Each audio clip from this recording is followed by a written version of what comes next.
The Elder Gods had transformed Scorpion into their weapon in order to defeat the Dragon King before his plans of domination unmade the realms.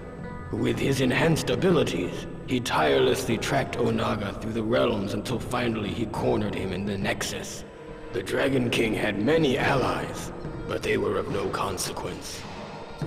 It was in fact Scorpion who was the true champion of the Elder Gods, the enforcer of their will. Only he could stop the menace that threatened all that exists. Only he could defeat the Dragon King. Baraka assumed that the treacherous Melina had given her armies a powerful magic. They fought with savage brutality, but he could not stop their advance. He vowed that Melina would pay for her betrayal. Baraka's warriors brought word that she had agreed to meet with him in an ancient lair, but Baraka was no fool. He sent another in his place.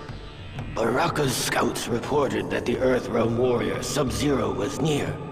He allowed his remaining militia to deal with him and set off alone to ambush Melina. He knew by the scent of Tarkatan blood on her clothes that she had already killed the one he had sent to meet her. But her sense of smell was not as keen as a true Tarkata's. She was unaware of Baraka's presence. He barked her name, and when she turned to face him, he tore her apart. On his way to the rendezvous point with Raiden and the others, Sub-Zero was ambushed by a band of Tarkatan warriors in the living forest. He tried to outrun them, but there were too many. He was quickly surrounded. Sub-Zero decided that his last living deed would be to vanquish as many of these barbarians as he could before he succumbed to death. As Sub-Zero began his attack, he felt his armor speak to him. It guided and strengthened each blow as he broke their limbs and crushed their skulls. At his feet, a dying Tarkatan warrior uttered the words, "Long live the Dragon King." Because it was widely believed that Princess Kitana had slain her many years ago, none were suspicious of the veil Melina wore to conceal her Tarkatan features. It was not difficult for her to assume the identity of the princess and take control of her alliance. To further conceal her deception, Melina gave command of the armies to Boraicho and instructed him to lead the attack against Baraka's diversionary forces. Baraka's militia had failed to divert the enemy, and to her surprise, was decimated by Boraicho's forces. She then realized that she was in control of the most powerful military force in Outworld and Edenia combined. She had finally achieved her true purpose, her destiny. But Melina could not continue her charade indefinitely, not as long as Baraka knew the truth. She ambushed him in the ancient beetle lair and fed him to a swarm of flesh-eating insects. All hail, Princess Kitana. Nightwolf had traversed realms and fought many demons to get to this place, deep within the Netherrealm. Using knowledge passed to him from his forefathers, he drew a binding symbol on the ground and chanted the ancient words that would draw the spirit of the Dragon King to this wicked place.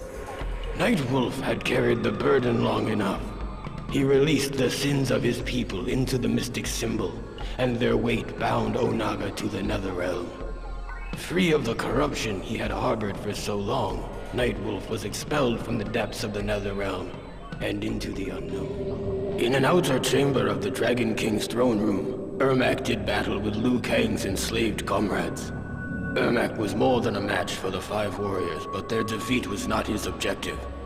Liu Kang materialized and one by one freed their souls while Ermac occupied the rest. Eventually, all five were awakened from their enchantment and freed from Onaga's control. Ermac was pleased that his warrior's skills could for once bring about a noble outcome. He sensed, however, that an ominous force still shaped the destiny of the realms. It was everywhere. He could feel its influence on Onaga, though the Dragon King was oblivious to its manipulation. Time was running out. Ermac feared the celebration of this latest victory would be short-lived.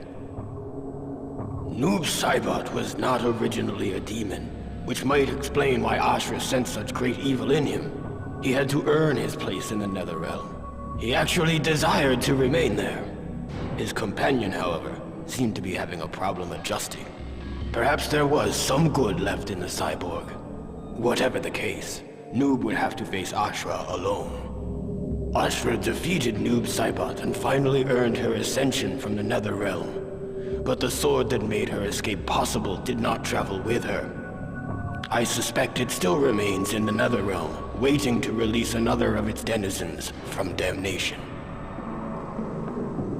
Although Onaga had returned from the dead, he did not re-inhabit his original body. Sindel and Jade found his sarcophagus opened.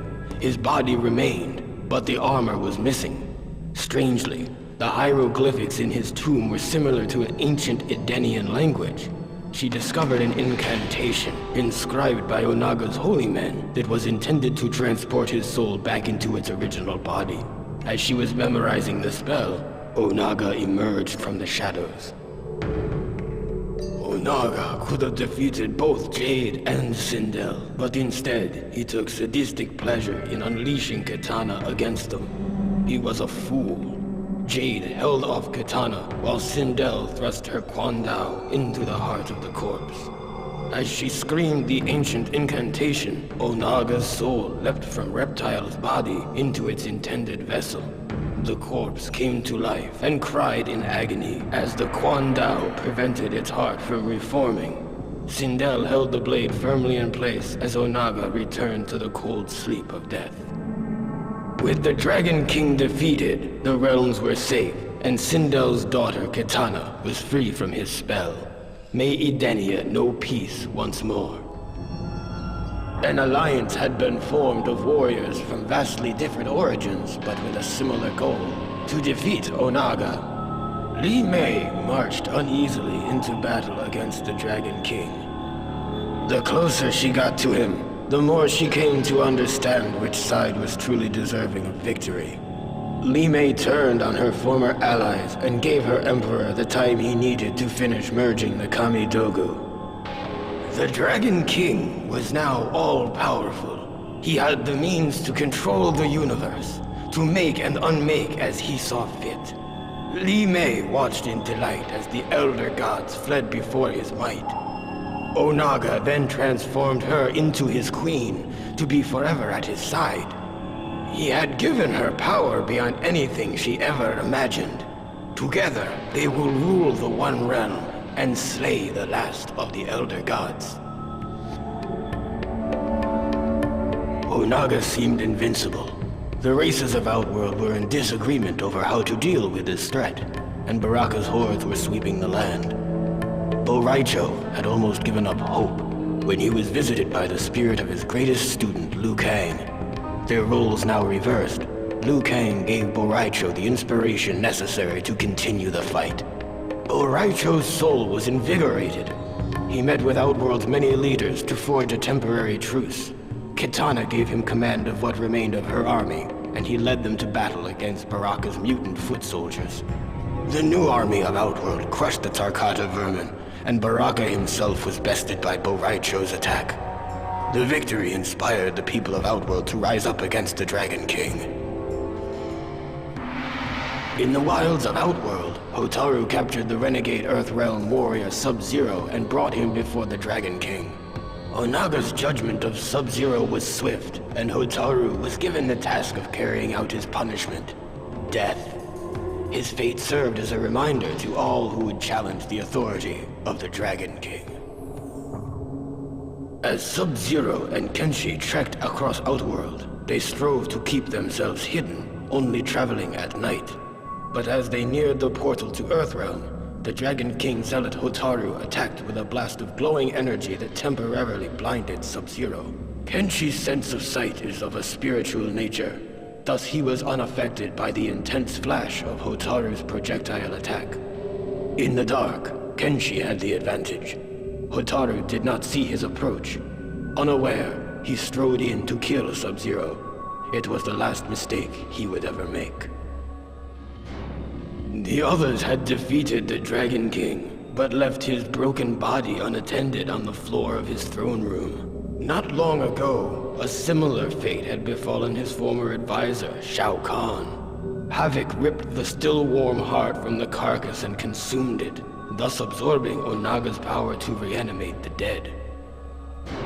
Had the Dragon King succeeded in his plans for total domination, the never-ending turmoil of life would have come to a stifling halt.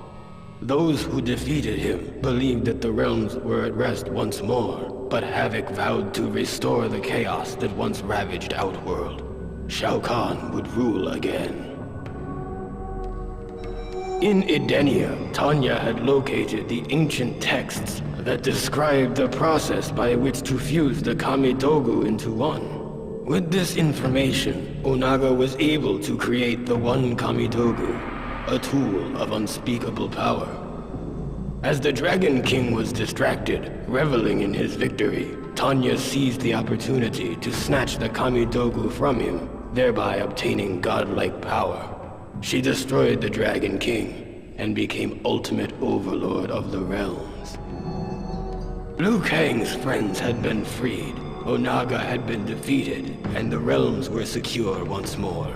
But there was one battle that remained. Liu Kang's body had been used by some unknown force as a tool of destruction. It had left death in its wake and needed to be stopped. The chaos would end in Earthrealm. The fight raged with neither combatant able to best the other, when a jolt of energy crackled through them both. Liu Kang's nerves blazed like fire, and he felt a rush of air fill his lungs for the first time since his death. He was Liu Kang once more, protector of Earthrealm, champion of Mortal Kombat. Once they had defeated the enemies of Havoc, Cabal complimented Cobra and Kira on their ferocity in battle. Their true test, however, was to face each other, to decide which of them was worthy of the new Black Dragon clan. Neither refused the challenge. Cobra fought with ferocity, but his lack of discipline allowed Kira to control the battle, easily manipulating Cobra into exposing himself to her attacks. She defeated him and proved her worth to Cabal, who gave her the honor of finding 2 more recruits to pit against each other in Mortal Kombat. Havoc had given Cabal's new Black Dragon recruits a task: lure the heroes away from the Dragon King's corpse while he somehow retrieved the heart, and with it, Onaga's power to raise the dead. Apparently, Onaga's ancient army had only been invincible by means of constant resurrection during battles. The power to raise the dead would prove quite useful to the Black Dragon clan.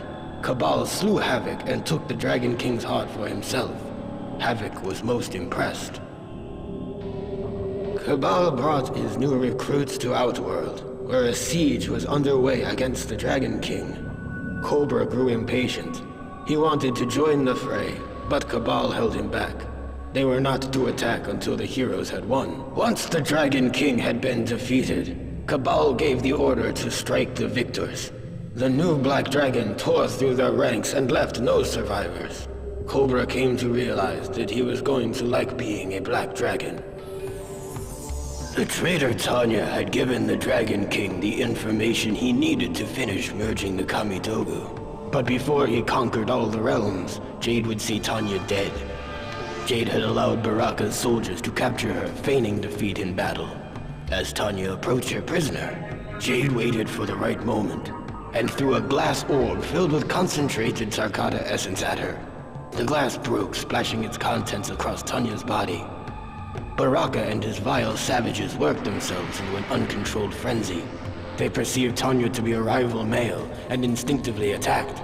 I doubt she survived the encounter. Normally, Dairu took no risks and ambushed those he had been hired to kill. But in this case, he felt compelled to announce his intentions to kill his fellow guardsman Hotaru. There still must have been some code of honor left in his cynical heart. Hotaru was defeated, but before Dairu could reveal who had commissioned the attack, Hotaru drew his dying breath. My patience for mortals has worn thin.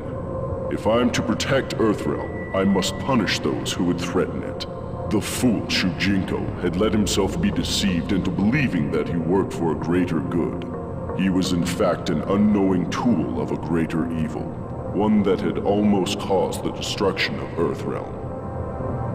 That Shujinko undid his mistake and destroyed the Dragon King is of no importance. Those who place Earthrealm in harm's way will pay with their lives.